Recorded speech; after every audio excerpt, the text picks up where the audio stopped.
Thanks for checking in. Today I'm going to make a Caribbean version of the Chinese Beggar's chicken. This is chicken cooked in wet clay over big flames, and I'm doing it the natural way out in the bush. The original Chinese recipe is more than 2,000 years old.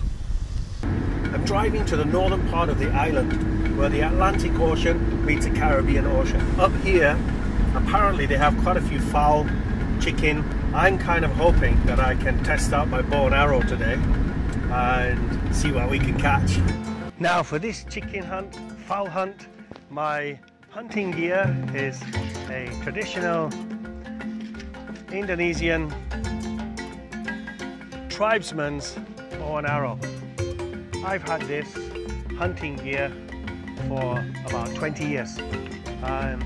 When I left Indonesia, one of my chefs came from one of the tribes in Papua, and he left this for me as a gift and as a token of friendship. I've used it for hunting for years, and it is really my pride and joy. I don't take it out that often because of the age. It's all made of bamboo and horse's hair. Amazing, isn't it? Wow. Now, for my cooking gear, banana leaves, as you see here, and a steam cooking pot to boil whatever bird I catch. When I boil it, just to drop it in so I can take the feathers off pretty easy. An old gas stove, portable one that I take out on my hunts. A rolling pin, right? And the prize stuff I'm cooking with on this one is clay. Now, the recipe for this, hopefully I catch. This is an old Chinese recipe that goes back thousands and thousands of years. It used to be used in the royal household for the emperors. I'm making a Caribbean version today, should I catch. And, you know, knives, scissors, and yep, okay. So that's it. Let's go and see if we can catch some whatever. All right, bow and arrow, here we go. So I brought a bag of rice to throw down as bait, and hopefully that will entice some hungry birds. This area is pretty well known for all kinds of game, birds, possums, squirrels, any kind of fowl, so let's hope our luck's in here. Now this looks like a good spot to throw down some rice. There's a bit of covering and protection for the bird. I would have used corn, but the locals told me to stick with rice, so rice it is. Now, find myself a little spot to go and wait and see if it works. So now it's a waiting game. And wait it is. So we sit down and we wait. I'm actually starting to get cramped right now. I've been sat here for the better half of 3 hours. Let's hope my luck changes. So over there, what appears to be is a white chicken of some kind, and he is eating the rice. Over in the bush. Patience with the arrows here, I don't want to miss. Hence, more than one arrow. I've got to take my steady aim in order not to miss, otherwise no dinner for me.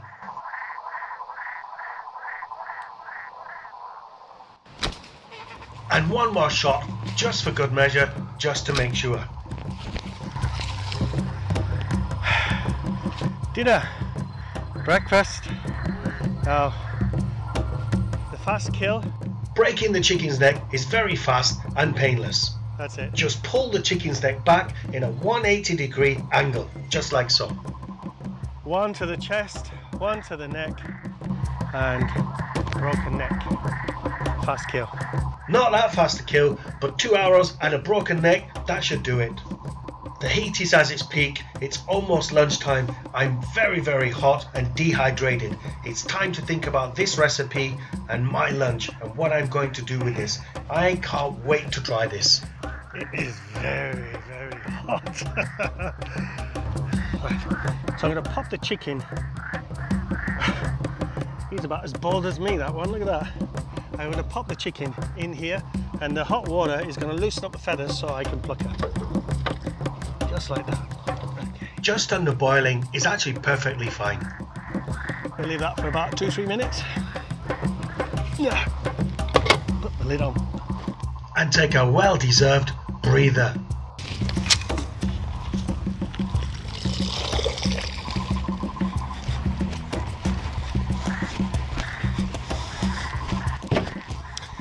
Right,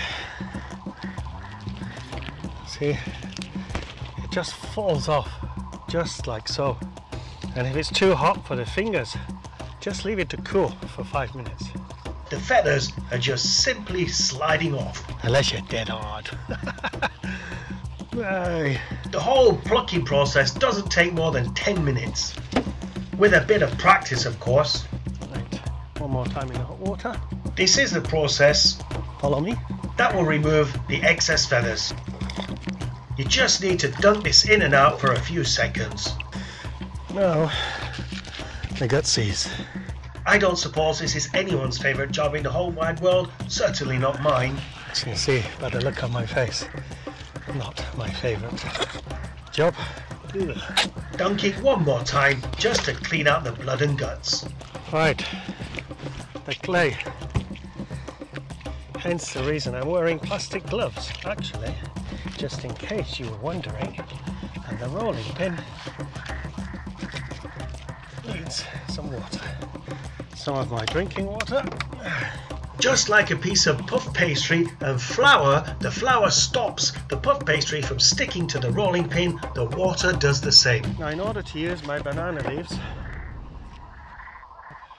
I need to burn them slightly so they fold.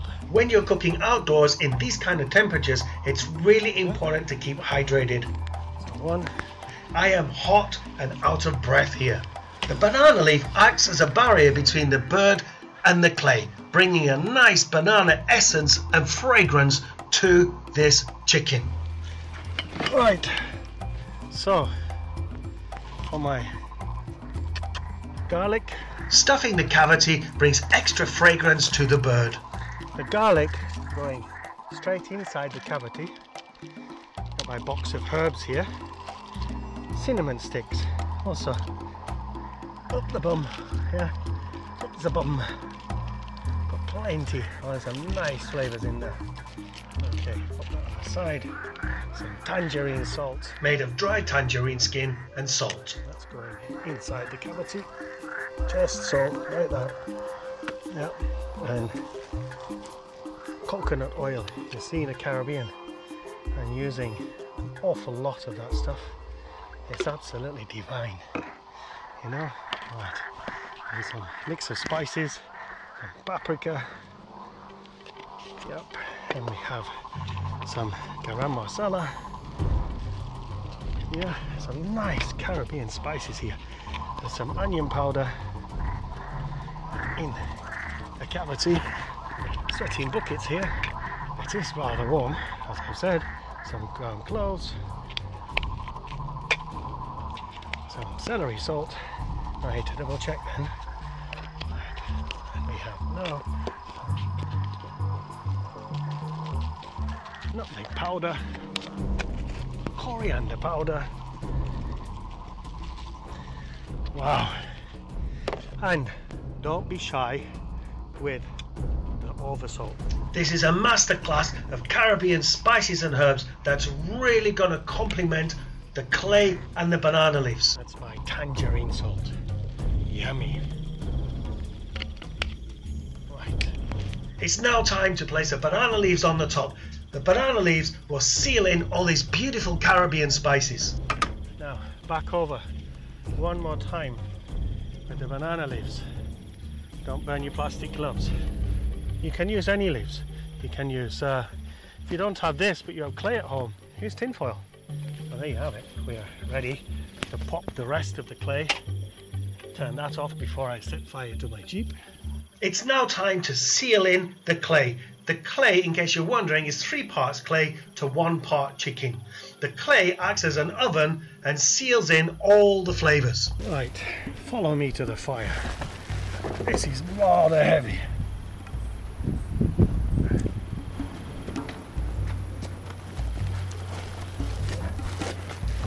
Just like so.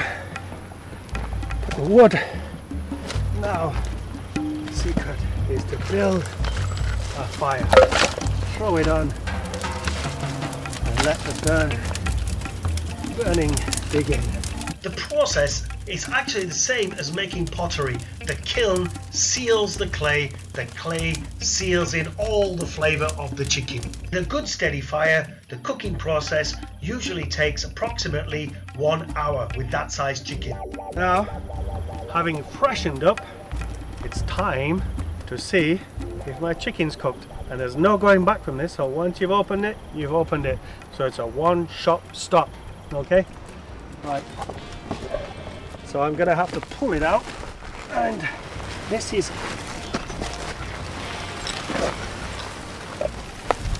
just like so.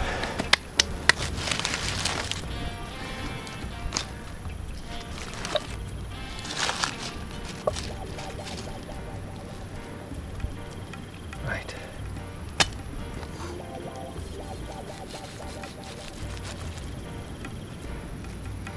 Wow.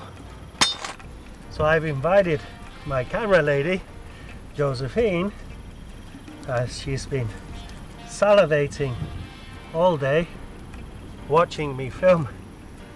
She's gonna get the honors to try first.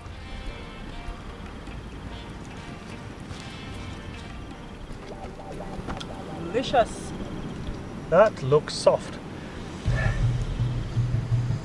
Wow. Nice flavor. You can smell the earthiness from the clay and the cinnamon and the garlic. Wow, that's very moist. Huh? That's worth it. 1 hour. 1 hour. That's a feast.